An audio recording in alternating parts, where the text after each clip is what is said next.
Hello everyone, and welcome back to Digger Evans Model Railway.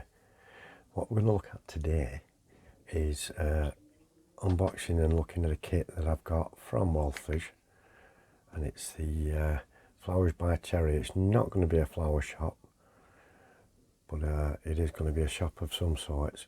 So we'll open it up, have a look what it's like, and see what we're going to do with it. Yeah, as you know, we've got quite a few Walthers kits. This one wasn't in when I originally wanted it, so I'll just take this cellophane stuff off if I can. Get it around the top. Sorry about this.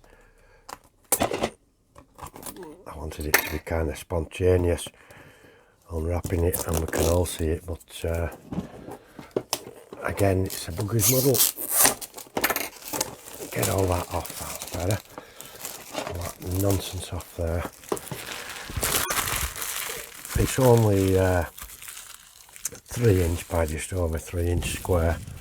HO scale, which will do for double O. As we all know, the buildings we get in double O are usually from the major manufacturers in plastic or resin. They're pretty tripe. However, they are making some good ones now in MDF and laser board from people like Scale Model Scenery, and there's a few others as well, isn't there? There's what's the other names?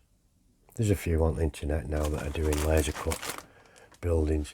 So I'll have a quick look. Look at this. It's dark brown walls already. This is very much like a DPM kit, in so much as the windows, the doors and everything else is already moulded into the kit. I'm not a complete fan of buildings that are done this way, although I don't despise them or anything like that. It's just that if they are change that. If they are separate, it's easier to paint the windows because you've got them all on a sprue, and you can give them a going over with the airbrush or rattle can, paint them all perfectly. These are going to have to be brush painted after I've painted the brickwork. So we've got that. We've got a little flat roof. That's a side.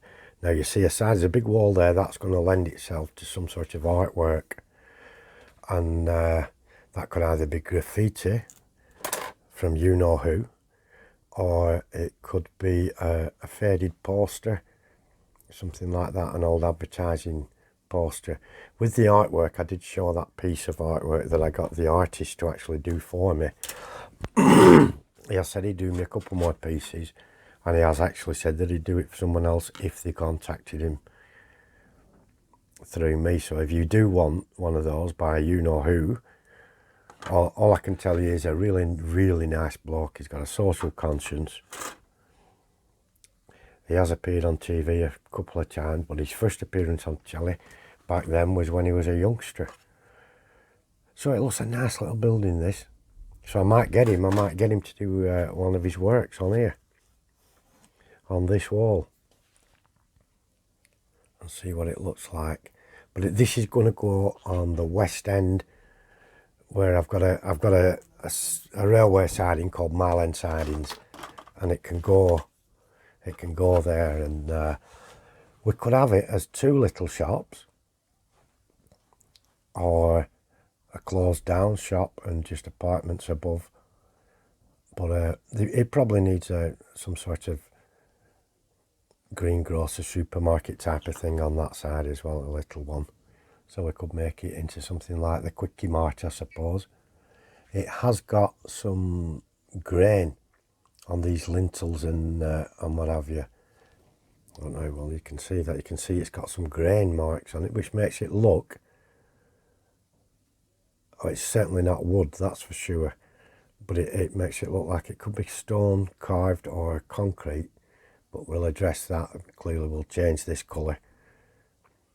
We'll change the colour of the lintels and everything else, and the woodwork, once we've done the initial brick, which will be a red colour, but it will be a very dark colour with this chocolate brown background, which is interesting. I've not had one as dark as this before to paint. Got the usual lots of cellophane there for the windows, 4 or 5 pieces. A tiny sliver of copper wire, which I think is going to be for one of the signs, and the canopy. Tiny, very thin piece there, very thin copper wire, and that's the canopy is for Flowers by Terry, and then we've got some window advertisement things. That's the canopy. Whether I'm gonna, I'll put the canopy on, but as you know, I'm not a fan of it looking like Toy Town where everything's perfect. I want it to be ripped and weathered and horrible. So it could have been a flower shop once over, and it's got decrepit, and these are the blinds and things for the windows. I do have alternatives to those, so we might put some of those in. And what I am going to do before we get into spring, late spring and summertime, I'm actually going to bring some more buildings in and do an interior. So we might do the interior on this one. We might do the interior. There's there's sort of the ground floor, first floor and second floor to go at. And so yeah, we could put an interior and some light. I think we will. We'll do this start to finish, and we'll put an interior and lights in. It'll be a longish video, but what I shall do, I shall stop and start it so that you're not going to just sit watching the paint dry with me. And we'll go through it. We'll put an interior in and some lights. It'll be a good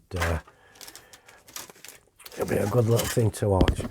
So it's just a quick unboxing really of that particular building. It's going to look nice, I think. For the 20 quid, you know, it's neither here nor there, 20 bucks. It's quite nice. It's quite a nice building to look at. So I'll leave it at that. Thank you all ever so much for looking in, sticking with me and tuning in. I appreciate each and every one of you more than you'll know. I'll say goodbye for now. Take care of yourselves, and I'll see you all very, very soon in the next video. Bye bye for now, my friends.